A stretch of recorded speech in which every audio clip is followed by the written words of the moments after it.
First down and 10 ISU. 9:27 to go in the game. Texas A&M 23, Iowa State nothing. We're in the fourth quarter. We'll take a break. This is Texas Aggie football. Rosenfels under center puts J.J. Moses in motion left to right. Has his snap, going to throw to Moses. He just threw over his head, and they're going to skip that into the sideline. Well, that looked like he threw it back behind him. It may have been a lateral. That was dangerously close right there. I mean, somebody, you know what? I was watching John Bible, and it looked like he was saying, I'm going to have to continue to watch that ball. It finally went out of bounds, but if that indeed was the case, then they would bring it, they'd put it out of bounds or move the ball back to the 12. Exactly. So they spotted it back at the line of scrimmage, and it's an incomplete pass, pass, but it was close. Bible's thinking, I may have to make a call here. So second down and 10 at the 17. Clock stops, 9:23 to go in the game. A&M 23-0 over Iowa State. Cyclones the ball. Drops back to his 9. Sets up, throws, far sideline. And it's incomplete. Trying to get the ball to J.J. Moses. Out about the ISU 38. Through coverage that time from Terrence Keel and Jay Brooks. This is a pretty nice throw and a great attempt by J.J. Moses. He wanted that like a corner route, but two Aggie defenders there. It got into his hands, into Moses' hands, but he couldn't hold on to it. It's going to bring up 3rd and 10. 9 minutes and 16 seconds to go. They've got the wind now at their back here in the fourth quarter. Clock is stopped at that 9:16. Single running back.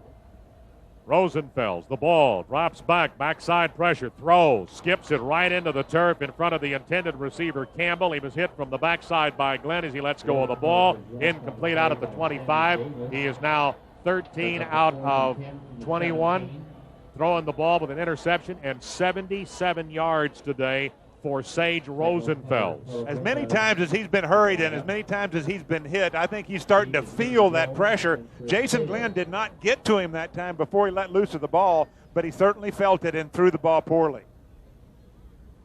And the punch away. Mickey Jones at the Aggie 30. To the 35, got a block, 40, 45, run by a man at the 50, 45, 40. They'll run him into the sideline. And that will be Gomez, the punter, at the 34. Twice down and 10, Texas A&M at the 34-yard line.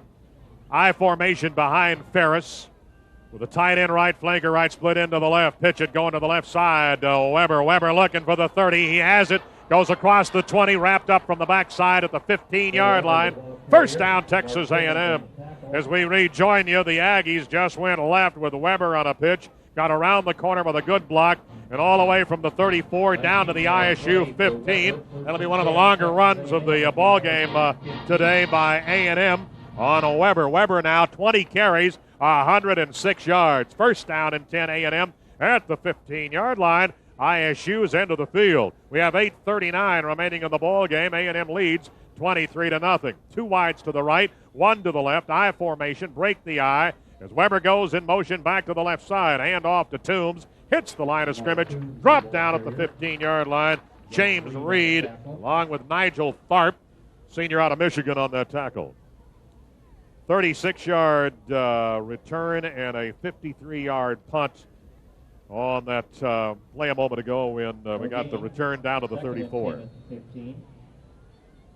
Understand now that ABC has left the telecast here, and they've gone to Michigan and Michigan State for the majority of the country. With A&M up now 23-0. The clock is under 8 minutes to go in the ball game. Single running back, play action, roll to the right for Ferris, throws, caught Taylor. He's going to score a touchdown. At the 5, he caught the ball, beat his man, Mark Timmons, and into the end zone he goes, 29-0 before the extra point. Well, what set this play up was just a great play action fake by Ferris. He had play action into the middle of the line, rolled out to the right, an out route by Taylor. He beat his man. A perfect throw by Ferris on the run, a strike into to Taylor's midsection, and he just took it right into the pylon, and he'll pick up the touchdown. And for Chris Taylor, his first touchdown of the season. Right now, 29-0 with 7:48 to go in the game. A&M over Iowa State. It's been snapped. It's spotted down. Extra point is good. 30-0. A&M over Iowa State. Back in a moment. This is Texas Aggie football. Weber now has gone over 100 yards, 20 for 106. Here's the kickoff into the wind. It'll be short. Coming up, Billups at the 20. Sideline to the 35 and out of bounds and fumbles into the Aggie bench. And a flag came in, a late flag. Last time that we had a guy go over 100 would have been Toombs last year in the Texas Bowl game with 126 on 37 carries. Weber now 20 for 106, 30-0 the score. On the field, here is Steve Miller. They're going to get a penalty, and they'll move the ball to midfield. They're trying to get a goose egg off the board. They have not been shut out since 1991, and that was by Kansas. First down and 10 midfield for Iowa State. Aggies are trying to throw back-to-back shutouts. Last week, Baylor. Today, ISU. Single setback. Banks in motion, coming to the short side. Rosenfeld drops back inside his 40. Out in the flats to Banks on a screen. Goes to midfield. He's at the Aggie 45 to the Aggie 43. Screen left. Banks, who was the motion man. Excellent play called this time by ISU. They got the throwback screen. Motion with Banks going across and made the play action fake and then threw it back across the field. The screen set up beautifully, but they'll pick up 7 yards on this play. Register each week for tickets to Aggie football at the Bryan College Station of Whataburgers.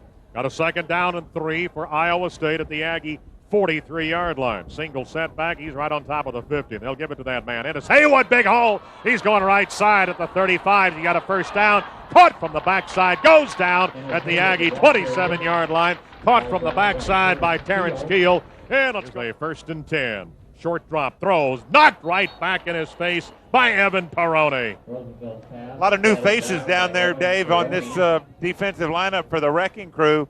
DeJuan Gentry in there, Jonte Buell, and now you've got Brian Campbell and Jay Brooks and Michael Jameson coming back in on this play. Christian Rodriguez in there. Coming off the field here on this side. One of those was Stephen Young. Now here is a second down and 10 for Sage Rosenfels. Close sides to the right, open to the left. He had wideouts on both sides. He has time to throw. He's going zone. He got a man down there, and it is tapped away, and it has been intercepted in the end zone by Texas A&M. Is that Terrence Keel? That's Keel that came up with it. Keel just got it. It is his third. Jonte Buell got the tip, and on the tip drill, it went right to Terrence Keel. Well, good coverage by Jonte Buell, running step for step with the receiver, just knocked it away, and Keel came over the top and was able to pull it in and get the interception and turn away this scoring opportunity for ISU. The Aggies will get the ball on their 20-yard line. Terrence Keel, his third interception of the season. He and Brian Gamble also has 3. Keel had 5 interceptions in high school and now has 3 this year. His first of this ball game today. The other interception belongs to Michael Jameson today. And the Aggies will make a change at quarterback. Vance Smith. And we'll bring in Vance Smith. Matter of fact, a bunch of changes. And the tailback now will be Maurice Harris, and Harris will bust out to about the 24-yard line. So the Ags keep it on the ground, first down and 10 at their own 20. They lead here by a score of 30-0 with 6:25 remaining in the ball game. Ab Turner moved in to make that stop on Maurice Harris. Harris comes into the ball game, 5'8", 185, sophomore squadsman Aldine Nimitz. 3 yards, came on the scene in that Wyoming game, carrying 8 for 54. So Vance Smith seeing action, his 4th game of the season. Stacey Jones, the fullback. Put a man in motion, that's Dwayne Goins. And the handoff again will go to Harris, and he gets a yard to the 25, maybe just across the 25-yard line. Third down coming up, and a long 4. Advantage Rent-A-Car, proud to be in its 7th year as a member of the Aggie Wheels team, providing transportation for traveling coaches and staff of A&M. Thank you for the first 6 great years and for this 7th. Here's third down and it'll be a short 5, long 4. All just across the 25. Vance Smith again, an I formation. As the snap hands off to Stacey Jones, and Jones will fight for the 28-yard line. He will pick up, he'll be too shy here to the 28. Got 3. Matt Word, the first man, along with Kevin Durande, move in to make the stop. And for Stacey Jones, that will be his first carry of this year. Primarily used as a blocker and rewarded with a scholarship. His senior year at Midland Lee, he was the offensive MVP for his football team. So 4th down and 1. And the Aggies will bring Cody Skates out onto the field. We have 4:48 clock running. here in the fourth quarter, and Texas A&M leading ISU by a score of 30-0. The punt's away. And it will hit, and it's going to take an ISU bounce, and they're going to kill it at midfield at the 50-yard line. Aggies lead 30-0. A&M now with 422 yards of total offense, 186 in the ball game for Iowa State. They get another touch here. And the handoff will go to, it'll be a change in the running backs. That'll be Billups, who will carry across midfield to about the 37. And they've made a change at quarterback. Garen Scott will come in and will run the team the rest of the way. Well, let's take a look at what Rosenfels has done for the day. Let's see if I can find it here. Jermaine Billups, Dave, had not carried the ball prior to that handoff. Well, Rosenfels will leave the game 14 for 32 with 2 interceptions today. Second down and about 7. Scott drops back, wants to throw. He will, and it will be caught. It's a first down across the 40 to about the 37-yard line. They're going to applaud that here in the stands. They haven't had a whole lot to applaud today. And that pass was caught by Lane Danielson, who had the winning reception against Oklahoma State on a 33-yard reception. David, looked like it was Everett Smith with the coverage there, and he had good position. The ball was just zipped in very well. And pick up a first down at the 37-yard line. Sean Weston made the stop. And now first down and 10 at the 37. Clock 3:45 and ticking in the fourth quarter. Lone running back once more will be Billups, who is carried for the first time this season on this possession. Ags are coming. Scott will be sacked back inside the 40. He's knocked out at the 44, Cornelius Anthony. Well, Cornelius Anthony coming up the middle and Jay Brooks coming from the outside. They tried to pick up Jay Brooks, and they couldn't take care of both of them. And Cornelius Anthony will get the sack all the way back out at the 44-yard line. It's going to set up a 2nd and 17. And we got 3:15 remaining in the ball game. Aggies ahead 30-0. Got off to a quick start today. We had 12:47 on the clock when they blocked a punt and eventually scored on a Ferris run from the 5. Drop back to midfield, steps up, and as he starts to run the ball, gets back to the line of scrimmage, which was the 44, maybe to the 43 when Scott, the quarterback. Here we go on a 3rd down and 16 for Iowa State. Scott drops back to the 50, throws over the middle high. He was hit as he was throwing the ball. Somebody just plastered him. Ty Warren knocked him down. Throw was high, and now 4th down and still 16. Well, he's trying to hit Jamal Montgomery on the crossing pattern, but as he was hit, the ball sailed on him and went incomplete. Had this been complete, it would not have been enough for the first down. And it looks like ISU will go for it here on 4th and 16. Iowa State with the football, 4th down, 16. The Aggies lead 30-0. 2:42 remaining in the game, and Garen Scott, a freshman redshirt out of Colorado, is now running this team as the quarterback. Short drop, going sideline, has a man, and it is caught, and he's going to get in, touchdown. They just took a deep pattern on the far sideline, and they caught Lane Danielson, and Sean Weston defensively made the tackle, but not till they got into the end zone. 2:36 to go, and they get the goose egg off the board. And it's a 4th down and 16. They just run the go route to Lane Danielson. It was a perfect throw and a perfect catch. It's a touchdown for ISU. It will make it 30-6 here in the fourth quarter. Carl Gomez on to try the extra points. On the defense. Penalty is half the distance to the goal line.